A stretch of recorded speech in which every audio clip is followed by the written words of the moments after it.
വിശുദ്ധ ലൂക്ക എഴുതിയ സുവിശേഷം 8-ാം അധ്യായം. യേശുവിനെ അനുഗമിച്ച സ്ത്രീകൾ. അതിനുശേഷം യേശു പട്ടണങ്ങളിലും ഗ്രാമങ്ങളും ചുറ്റി സഞ്ചരിച്ച് പ്രസംഗിക്കുകയും ദൈവരാജ്യത്തിൻ്റെ സുവിശേഷം അറിയിക്കുകയും ചെയ്തു. 12 പേരും അവനോടുകൂടെ ഉണ്ടായിരുന്നു. അശുദ്ധാത്മാക്കളിൽ നിന്നും മറ്റു വ്യാധികളിൽ നിന്നും വിമുക്തരാക്കപ്പെട്ട ചില സ്ത്രീകളും 7 ദുഷ്ടാത്മാക്കൾ വിട്ടുപോയവളും മഗ്ദലന എന്ന് വിളിക്കപ്പെടുന്നവളുമായ മറിയവും ഹെറോദോസിൻ്റെ കാര്യസ്ഥനായ കൂസയുടെ ഭാര്യ യോവന്നയും സൂസനയും തങ്ങളുടെ സമ്പത്ത് കൊണ്ട് അവരെ ശുശ്രൂഷിച്ചിരുന്ന മറ്റു പല സ്ത്രീകളും അവരോടൊപ്പം ഉണ്ടായിരുന്നു. വിതക്കാരൻ്റെ ഉപമ. പല പട്ടണങ്ങളിൽ നിന്നും വന്നുകൂടിയ വലിയൊരു ജനക്കൂട്ടത്തോട് ഉപമയിലൂടെ അവൻ അരുളിച്ചെയ്തു. വിതക്കാരൻ വിതയ്ക്കാൻ പുറപ്പെട്ടു. വിതയ്ക്കുമ്പോൾ ചിലത് വഴിയരികിൽ വീണു. ആളുകൾ അത് ചവിട്ടിക്കളയുകയും പക്ഷികൾ വന്ന് തിന്നുകയും ചെയ്തു. ചിലത് പാറമേൽ വീണു. അത് മുളച്ച് വളർന്നെങ്കിലും നനവില്ലാതിരുന്നതുകൊണ്ട് ഉണങ്ങിപ്പോയി.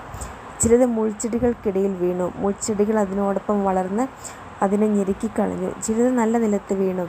അത് വളർന്ന് 100 മേനിഫലം പുറപ്പെടുവിച്ചു.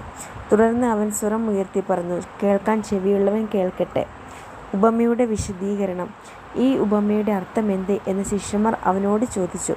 അവൻ പറഞ്ഞു, ദൈവരാജ്യത്തിൻ്റെ രഹസ്യങ്ങൾ അറിയാൻ വരം ലഭിച്ചിരിക്കുന്നത് നിങ്ങൾക്കാണ്. മറ്റുള്ളവർക്കാകട്ടെ ആ ഉപമകളിലൂടെ നൽകപ്പെടുന്നു. അവർ കണ്ടിട്ടും കാണാതിരിക്കുന്നതിനും കേട്ടിട്ടും ഗ്രഹിക്കാതിരിക്കുന്നതിനും വേണ്ടിയാണ് അത്. ഉപമ ഇതാണ്.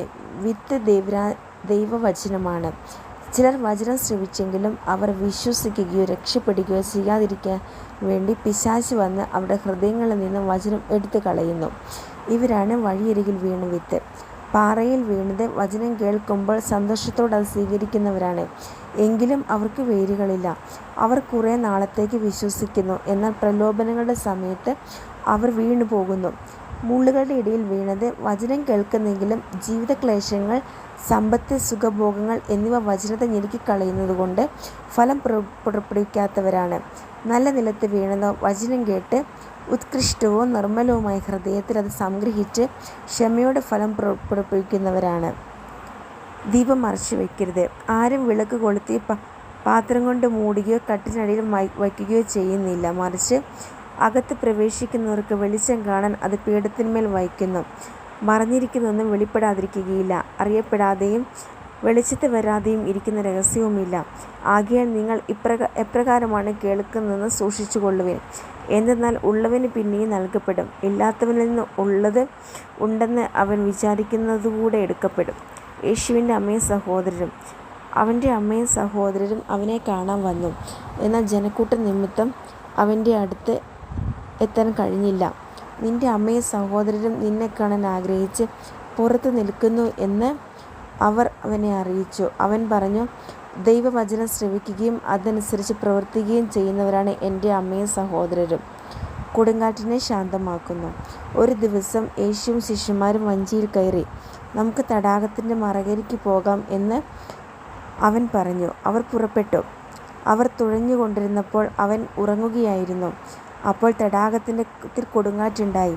വഞ്ചിയിൽ വെള്ളം കയറി. അവർ അപകടത്തിലായി. അവർ അടുത്ത് വന്ന്, ഗുരു ഗുരു, ഞങ്ങൾ നശിക്കുന്നു എന്ന് പറഞ്ഞ് അവനെ ഉണർത്തി. അവൻ എഴുന്നേറ്റ് കാറ്റിനെയും തിരകളെയും ശാസിച്ചു. അവ നിലച്ചു. ശാന്തതയുണ്ടായി. അവൻ അവരോട് ചോദിച്ചു, നിങ്ങളുടെ വിശ്വാസം എവിടെ?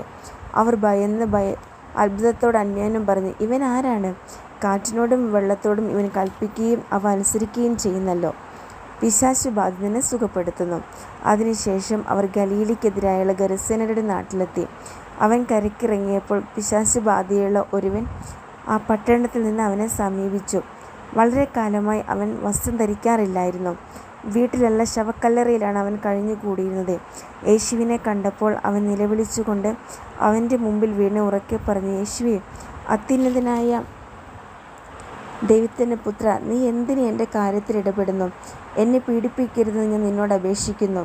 എന്തെന്നാൽ അവനിൽ നിന്ന് പുറത്തു പോകാൻ അശുദ്ധാത്മാവിനോട് യേശു കൽപ്പിച്ചു.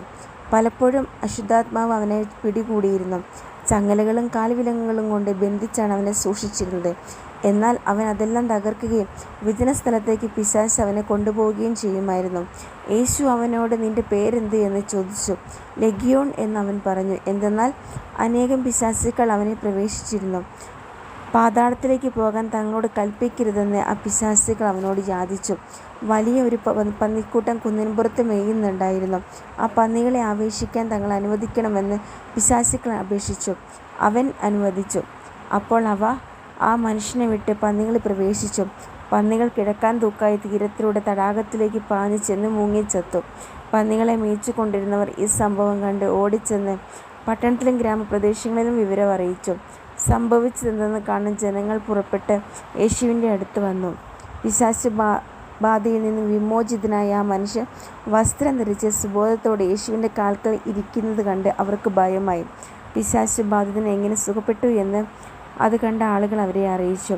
തങ്ങളെ വിട്ടുപോകണമെന്ന് ഗെരസേനരുടെ സമീപ പ്രദേശങ്ങളിലെ ജനങ്ങളെല്ലാം അവനോട് അപേക്ഷിച്ചു. കാരണം അവർ വളരെയേറെ ഭയന്നിരുന്നു. അവർ വഞ്ചിയിൽ കയറി മടങ്ങിപ്പോന്നു. പിശാച് ബാധയൊഴിഞ്ഞ ആ മനുഷ്യൻ തൻ്റെ കൂടെയായിരിക്കാൻ അനുവാദം ചോദിച്ചു. എന്നാൽ അവൻ തിരിച്ചയച്ചുകൊണ്ട് യേശു പറഞ്ഞു, നീ വീട്ടിലേക്ക് തിരിച്ചുപോയി ദൈവം നിനക്ക് ചെയ്തതെന്തെന്ന് അറിയിക്കുക. അവൻ പോയി യേശു തനിക്ക് വേണ്ടി ചെയ്ത കാര്യങ്ങൾ പട്ടണം മുഴുവൻ പ്രസിദ്ധമാക്കി. രക്തസ്രാവക്കാരി സുഖം പ്രാപിക്കുന്നു, ജൈറസിൻ്റെ മകളെ പുനർജീവിപ്പിക്കുന്നു. യേശു തിരിച്ചു വന്നപ്പോൾ ജനക്കൂട്ടം അവനെ സ്വാഗതം ചെയ്തു. എല്ലാവരും അവനെ കാത്തിരിക്കുകയായിരുന്നു. അപ്പോൾ സിനഗോഗിലെ ഒരധികാരിയായ ജൈറോസ് യേശുവിൻ്റെ കാൽക്കൽ വീണ് തൻ്റെ വീട്ടിലേക്ക് ചെല്ലണമെന്ന് അപേക്ഷിച്ചു. 12 വയസ്സുള്ള പ്രായമുള്ള എൻ്റെ ഏകപുത്രി ആസന്ന മരണയായിരിക്കുന്നു. അവൻ പോകുമ്പോൾ ജനങ്ങൾ ചുറ്റും കൂടി അവനെ തിക്കിയിരുന്നു. അവൾ 12 വർഷമായി രക്തസ്രാവമുണ്ടായിരുന്നവളും ആർക്കും സുഖപ്പെടുത്താൻ കഴിയാതിരുന്നവളുമായ ഒരു സ്ത്രീ പിന്നിലൂടെ വന്ന് അവൻ്റെ വസ്ത്രത്തിൻ്റെ വിളമ്പിൽ സ്പർശിച്ചു. തക്ഷണം അവളുടെ രക്തസ്രാവം നിലച്ചു. യേശു ചോദിച്ചു, ആരാണ് എന്നെ സ്പർശിച്ചത്? ആരും മിണ്ടിയില്ല. അപ്പോൾ പത്രോസ് പറഞ്ഞു, ഗുരു, ജനക്കൂട്ടം ചുറ്റുകൂടി നിന്നെ തിക്കുകയാണല്ലോ. യേശു പറഞ്ഞു, ആരോ എന്നെ സ്പർശിച്ചു. എന്നിൽ നിന്ന് ശക്തി നിർഗമിച്ചിരിക്കുന്നു എന്ന് ഞാൻ അറിയുന്നു. മറയ്ക്കാൻ സാധിക്കില്ലെന്ന് കണ്ടപ്പോൾ അവൾ വിറയലോടെ വന്ന് അവൻ്റെ കാൽക്കൽ വീണു. താൻ അവനെ എന്തിനു സ്പർശിച്ചു എന്നും എങ്ങനെ പെട്ടെന്ന് സുഖപ്പെട്ടു എന്നും എല്ലാ ജനങ്ങളുടെയും മുമ്പാകെ പ്രസ്താവിച്ചു. അവൻ അവളോട് പറഞ്ഞു, മകളെ, നിന്റെ വിശ്വാസം നിന്നെ രക്ഷിച്ചിരിക്കുന്നു, സമാധാനത്തോടെ പോവുക. അവൻ സംസാരിച്ചു കൊണ്ടിരിക്കുമ്പോൾ സിനഗോഗ് അധികാരിയുടെ വീട്ടിൽ നിന്ന് ഒരാൾ വന്നു പറഞ്ഞു, നിന്റെ മകൾ മരിച്ചുപോയി, ഗുരുവിനെ ഇനിയും ബുദ്ധിമുട്ടിക്കേണ്ട. യേശു ഇത് കേട്ട് പറഞ്ഞു, ഭയപ്പെടേണ്ട, വിശ്വസിക്കുക മാത്രം ചെയ്യുക, അവൾ സുഖം പ്രാപിക്കും. അവൻ വീട്ടിലെത്തിയപ്പോൾ തന്നോടുകൂടി അകത്ത് പ്രവേശിക്കാൻ പത്രോസിനെയും യോഹന്നാനെയും യാക്കോബിനെയും പെൺകുട്ടിയുടെ പിതാവിനെയും മാതാവിനെയും അല്ലാതെ മറ്റാരെയും അനുവദിച്ചില്ല. എല്ലാവരും കരയുകയും അവളെക്കുറിച്ച് വിലപിക്കുകയും ചെയ്തുകൊണ്ടിരുന്നു. അവൻ പറഞ്ഞു, കരയേണ്ട, അവൾ മരിച്ചിട്ടില്ല, ഉറങ്ങുകയാണ്. എന്നാൽ അവൾ മരിച്ചു കഴിഞ്ഞു എന്നറിഞ്ഞിരുന്നതുകൊണ്ട് അവർ അവനെ പരിഹസിച്ചു. അവൻ അവളുടെ കൈക്ക് പിടിച്ച് അവളെ വിളിച്ചുകൊണ്ട് പറഞ്ഞു, ബാലിക, എഴുന്നേൽക്കുക. അപ്പോൾ അവളുടെ ജീവൻ തിരിച്ചു വന്നു. ഉടനെ അവൾ എഴുന്നേറ്റിരുന്നു. അവൾക്ക് ആഹാരം കൊടുക്കാൻ അവൻ നിർദ്ദേശിച്ചു. അവളുടെ മാതാപിതാക്കന്മാർ അത്ഭുതസ്തബ്ധരായി. ഈ സംഭവം ആരോടും പറയരുതെന്ന് അവൻ കൽപ്പിച്ചു.